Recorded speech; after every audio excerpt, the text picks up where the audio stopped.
This video is brought to you by patreon.com/worsttake. Get access to exclusive live streams and Discord servers, on-screen shoutouts, and early access to some videos when you join now. Help make sure that we can continue to make content like this by supporting the Patreon. Links are in the description down below.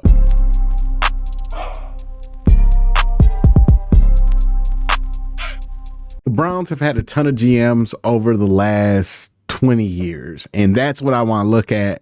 I want to rank all of the Browns GMs since reactivation.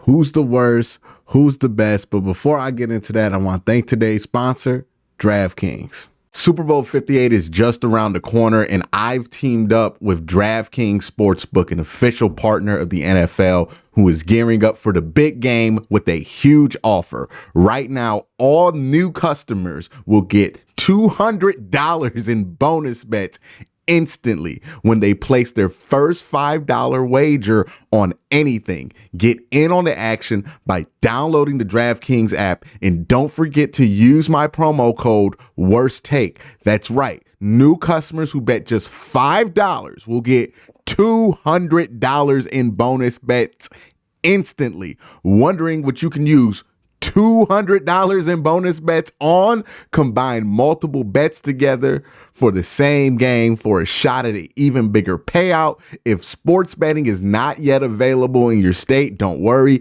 You can still join in on all the fun with DraftKings Daily Fantasy and have a chance to win cash prizes.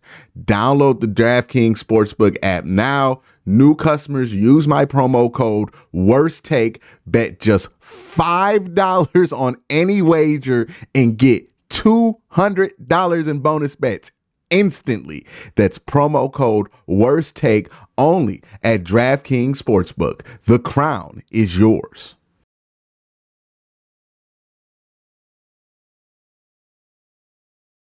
All right, let's get into this. So we're going to start with Dwight Clark, who was the first GM of the Cleveland Browns. Now, he had 5 picks in the top 50. 6, 7, 8, 9, 10 picks in the top 100. He got some decent players at this time, right? Dalen McCutcheon turned out to be a decent player for a little while. Kevin Johnson was a really good player for the Cleveland Browns, one of the early bright sparks of this Cleveland Browns franchise. Dennis Northcutt was a bit of a mixed bag here in Cleveland. Aaron Shea was always okay. And that's about it. I'm going to say I had to put him in bad here just because quarterback he got wrong. He had 2 first overall picks, and both of those guys didn't really turn into dependable starters for you. And Courtney Brown and Tim Couch, and you can argue both those guys who took number 1 overall had people in that same class at their position that ended up being better. LeVar Arrington for Courtney Brown, and then Donovan McNabb for Tim Couch. Just wasn't a great evaluation there, and a bit of a missed opportunity. The next general manager for the Cleveland Browns was actually Butch Davis, who was the general manager of the team from 2002 to 2004.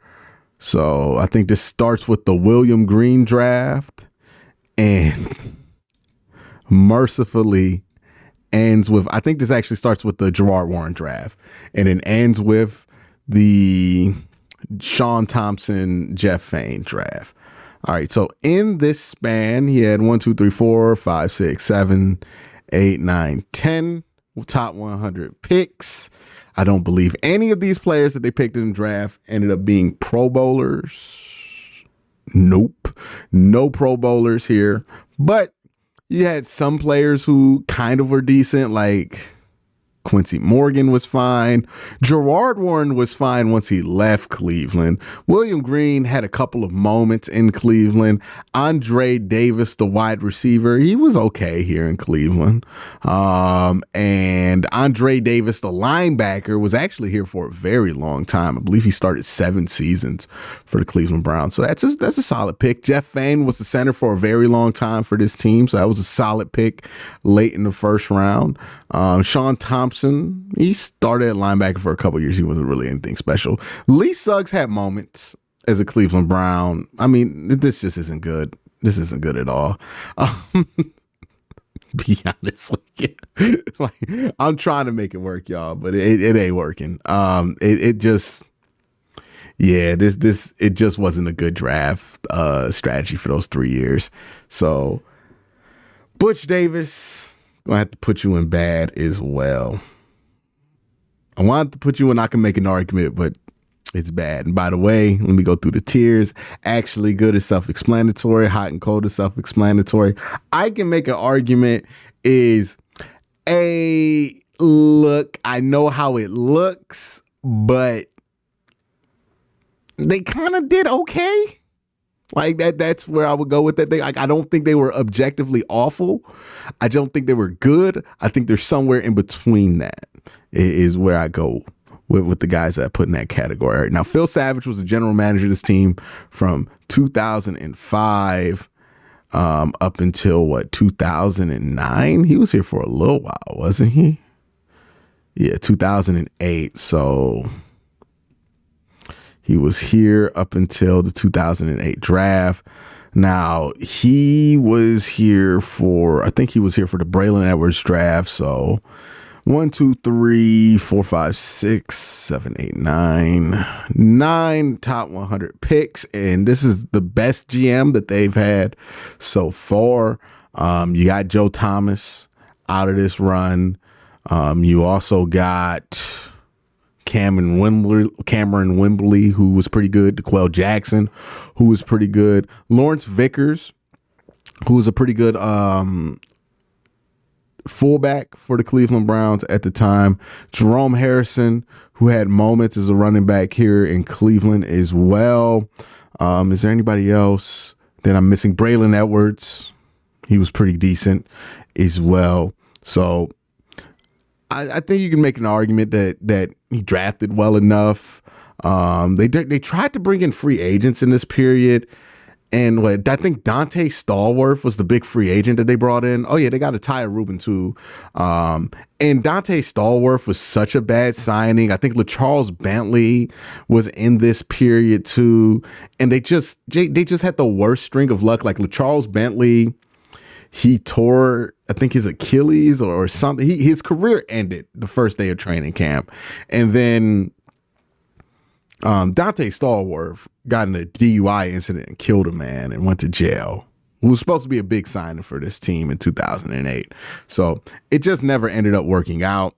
I'll put him in. I can make an argument. Like, the draft picks aren't bad. Like, one of your best players in franchise history, Joe Thomas, he got some reliable guys like DeQuell Jackson, some guys who had some good seasons, Lawrence Vickers, Jerome Harrison, Cameron Wembley, Eric Wright was another one who, he had a couple of good seasons for you as well. Even a Tyre Rubin, who was really solid for you in the 6th round there. Like, the bones were there for the team to be better. They really were. They didn't capitalize on it, and I think a lot of that had to do with just, one, didn't get the quarterback right, took Brady Quinn. That was your one shot. The one shot he took at quarterback just didn't work out. But other than that, I feel like he was fine. Like, he was just kind of fine there as the GM as the Cleveland Browns. I don't think it was terrible, but I don't think it was awful. George Kokinis was here for, I believe, the 2009 draft and the 2009 draft alone. Now, he did draft Alex Mack. He also drafted Brian Robisky and Muhammad Massaquoi and Kaluka Maeva and David Vakemi and Don Carey and George Kokinis, man. I'm pretty sure y'all forgot he he was the general manager here for a year. Let's just throw him in that category. Let's do him that favor. That's solid real quick. Now, the year after George Kokinis, the Browns went after they didn't go after Tom Heckert. They went after Mike Holmgren as president of football ops, and Mike Holmgren hired Tom Heckert to be the general manager. So this was the Holmgren-Heckert regime. This started in 2010 and ended after the 2012 draft. So if we go from 2010 to 2011, those are the two drafts that he's responsible for. Look, the Mike Holmgren era is infamous for one thing and one thing only: the Julio Jones trade. Unfortunately, it was an awful trade for the Cleveland Browns. Now, didn't do too bad, and that's why I'm going to put Tom Heckert and I can make an argument. The reason I feel like I can make an argument for Tom Heckert is simply this. Phil Taylor was a good player. Jabal Sheard was a good player. Greg Little started a lot, right? Like, he wasn't a complete wasted pick. Jordan Cameron was a good player. Owen Marisic stunk. Buster Screen stunk. Jason Pinkston was good. Joe Hayden, really good. TJ Ward, really good. I think Sean Laval was pretty good too. Like, there's some good players that got drafted by this team. Unfortunately, they got all thrown aside once the team changed regimes again in 2012. And then once more when they changed in 2014. So, it's unfortunate. But I'm trying to remember 2012 was also a Tom Heckert draft. So unfortunately, he's also responsible for drafting Trent Richardson and Brandon Weeden in the same round. Got Mitchell Schwartz, Travis Benjamin. I'm going to put Tom Heckert, rest in peace, at hot and cold. Because when he hit, he hit. When he missed, oh my God. He drafted Emmanuel Acho. Yeah. Like Brad Smelly. He drafted two fullbacks back-to-back years. Like some of this stuff just don't make no sense, right? He hit on Joe Hayden, he hit on TJ Ward, he hit on Phil Taylor, kind of. Jabal Sheard, he hit on. Mitchell Schwartz, he hit on. Travis Benjamin, he hit on. But then some of these misses, even a guy like Billy Wynn wasn't a bad pick either. But then some of these misses, man, they're bad. Like the trade, the Julio Jones trade, all of the signings they made in free agency during this era, like they all stunk. And it's just hard to justify. It really is. It's hard to justify. Like, there could have been something good there, but again, they didn't stay here long enough to be able to build anything. And again, it was super hot and cold here. So I'm gonna go hot and cold there. My guy, Mike Lombardi, I'm just put him in bad. He was just bad. Now, look, to be fair to him, the 2013 draft was awful, right? The 2013 draft stunk. It was one of the worst draft classes in the NFL, in NFL history. We all know this. He took Barkevious Mingo, number 6 overall. And I don't really blame him for that, because the guy that we actually wanted was Ziggy Ansah. You couldn't get your hands on Ziggy, so you went with the next best thing, which was Barkevious Mingo. Okay, whatever. The pick in which I am furious about with this draft is Leon McFadden. Because Leon McFadden was taken at 68. You know who was taken at 69? And by the way, Leon McFadden was a DB projected to play safety. You know who was taken right after Leon McFadden? Tyrann Mathieu. And this wasn't like Tyrann Mathieu came out of nowhere. We all knew Tyrann Mathieu was good. He just had some questions about his character, and we went with Leon McFadden instead. Got Armani Bryant in the 7th round. He played a couple games for you, so that's cool. But this is a terrible draft. This was a terrible draft, so yeah, he deserves bad. Ray Farmer, look, man, this ain't nothing personal, brother, but I'm gonna have to put you in really bad. And if you look at his drafts, I believe he had one draft, right? Like, correct me if I'm wrong, but Ray Farmer was only here for a year. before everything got blown up. Okay, he was here for 2 years. So he had the 2014 and the 2015 drafts. And they're not the worst drafts you ever seen in your life.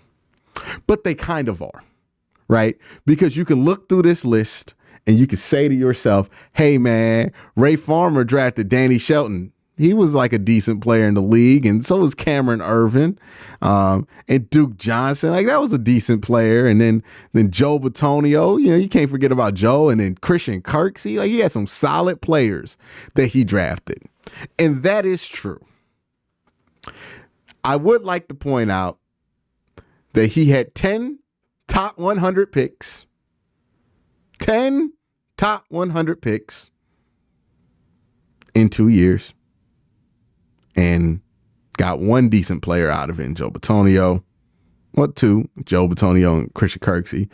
Danny Shelton and Cam Irvin never did anything on the Cleveland Browns. They did most of what they did outside of Cleveland, including Cam. Like, to this day, I think he's playing somewhere at this day. Like, shockingly enough, he wasn't, like, it just wasn't a good pick at 19. Same thing with Danny Shelton at 12. Not a good pick at 12. Duke Johnson was legitimately a good pick for when you got him. That's awesome. But then you drafted Ibrahim Campbell, who stunk. You drafted Vince Mailey, who was so bad you cut him before he even got to the regular season opener. And then a bunch of other dudes that you just cut before they got to the regular season opener. And you took a flyer on Ifo Ekpre Olamu, who never played. And then we talk about this 2014 first round, which puts this in Hall of Fame bad territory, because you can make the argument it wasn't that bad, man. Pierre Desir in the fourth. But Pierre Desir wasn't good on the Browns. He was good on the Colts. Terrence West never turned into what we wanted Terrence West to be. Christian Kirksey and Joe Bitonio were fine players for the Cleveland Browns. But Justin Gilbert and Johnny Manziel in the greatest first round that we have had in the last 15 years in the NFL is just inexcusable. The fact that you started with the fourth pick, traded back into the first round, and all you got was Justin Gilbert and Johnny Manziel out of it. Nah, dog. Can't make any excuses for that. That he's got to be in really bad. I was this close to naming the category after him because I think he's my least favorite GM. Be honest with you. I think he's my least favorite Browns GM. All right, let's talk about Sashi Brown, who I'm going to put in I can make the argument for. All right, because Sashi Brown, he had a ton of picks. Let's be honest about what it was. He had a ton of, in 2 years, my man had 1, 2, 3, 4, 5, 6, 7, 8, 9, 10, 11, 12 top 100 picks. Now, he got some players out these picks, but he had a lot of them. Traded back, got a ton of picks, right? Players that are notable from this era of drafting. My guy Joe Schobert. That 2016 draft is abysmal. Oh my God, that 2016 draft is so bad. I'm having a hard time making the argument now that I think about this. But the 2017 draft is actually pretty good, right? Myles Garrett, really good player. Didn't take much to draft him, but you drafted him. Jabril Peppers wasn't that great of a player for you. Is a good player for somebody else. David Njoku, really good player for you. Larry Ogunjobi was a really good player for you for a little while. And the most important thing that Sashi Brown did for this organization is not going to be in what he did on the field, is not going to be in what he did as a GM drafting players, is not even going to be what he did in free agency. Sashi Brown sacrificed his NFL career so the Browns could be great. Now, he did this in multiple ways. A sign and trade to get a second round pick for Brock Osweiler. That's one of the ways he sacrificed his career in order for the Browns to be great. Another way is he originally hired Andrew Berry, got Andrew Berry into this building, got everybody who makes decisions in this building familiar with Andrew Berry. We all know that we like Andrew Berry. All right. But got them familiar with all of that. That's super good that they were able to do that. Drafted Myles Garrett, right? That's really nice. even though there was a bit of a debate there, drafted Myles Garrett, who's been your best player on the defensive side of franchise history. And then we all know the story about A.J. McCarron. I think it was like a second and third round pick that they were about to trade to Cincinnati for A.J. McCarron. And the second and third round pick would have basically cost you Nick Chubb and probably somebody else pretty good too. I don't know who the Browns took in the third round. Okay, Chad Thomas. So don't nobody care about that one. But Nick Chubb is the one you care about. Almost gave that one up for A.J. McCarron. And you know what? He made the decision that day that trade would not go through. And I'm telling y'all this right now. We would not be sitting here talking about how things have changed and how it's all over and how the Browns are back to being the Browns again if Sashi don't sabotage that fax machine. He was not a good GM, but you know what? He had a flash of common sense at the right time and made one of the boldest, most important choices that he needed to make. And honestly, I think there's a timeline. There's a post Sashi Brown fax machine incident and pre Sashi Brown fax machine incident, because those are two times. I don't want to live in the timeline where the Browns make that trade. I'm glad I'm in this timeline. So that's why I will make the argument to the end of the days that Sashi Brown wasn't that bad, and that while he wasn't the greatest GM in the world, he did the one damn thing that saved the franchise, which arguably makes him one of the best GMs we've ever had, because when you talk about decisions made that change the franchise, very few have any decisions that they've made that stack up to Sashi Brown. All right, John Dorsey. He's on the fringe here of actually good to hot and cold, right? Because there were moments in these drafts where he was hot and cold, had a ton of picks in the top 100, just a ton of picks. Baker Mayfield, number 1 overall, not the worst. You could have done worse. Denzel Ward at 4, really good. Austin Corbett at 33, didn't really work out for you. Nick Chubb, good. Chad Thomas, Antonio Callaway, Jannard Avery, Damian Radley, Simone Thompson. We just won't forget about all that. But you drafted Nick Chubb. You drafted Denzel Ward. Can't be mad at that. 2019, Greedy Williams in the second round. Sione Takitaki. It's a huge pick right there. He's been a big part of what the Browns do. And then the rest of that draft is pretty much cheeks in 2019. But you got Sione Takitaki. You got Denzel Ward. Baker Mayfield was pretty important to being able to stabilize the franchise for a little bit, because he did start for 4 years in a row. Like, he does have a role in stabilizing the franchise. He wasn't ultimately the final piece that the Browns needed, but he was a stabilizer. And then Nick Chubb, obviously one of the most important picks that this franchise has ever made. So you know what, man? We're going to put John Dorsey in actually good. He was actually good. He made just a few decisions that were right. I think trading for Jarvis Landry was also very smart. You know, you got to factor the trades in. The Odell Beckham trade didn't really work out, but made some smart choices, brought some guys in, really helped this team uplift itself from a talent standpoint from just how bad they were. Also made the trade for Wyatt Teller. So good move there. And then obviously the best GM the Browns have had since reactivation, Andrew Berry. Andrew Berry is since 2020, he has drafted standout players like Jed Wills, Grant Delpit, Donovan Peoples-Jones, Greg Newsome, JLK.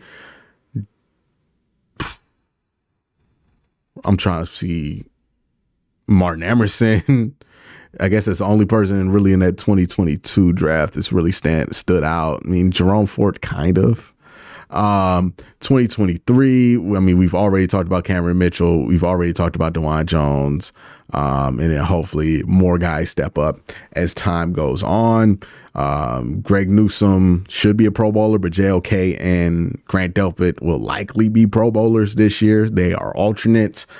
And you have to remember that, you know, you got guys who in 2 drafts had 10 top 100 picks In 4 drafts, he's had 1, 2, 3, 4, 5, 6, 7, 8, 9, 10, 11 top 100 picks in 4 drafts. I mean, we saw guys who had that amount in 2 drafts. So he's been drafting from a lesser position, finding guys like Martin Emerson, Alex Wright's another good player from that draft class. Jordan Elliott's really turned it around from the 2020 draft class.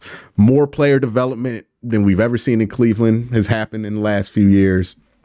Andrew Berry is clearly the best GM that we've had, but that's my GM tier list. Let me know what you think in the comment section below. Y'all have a great day. Have a better night. Peace.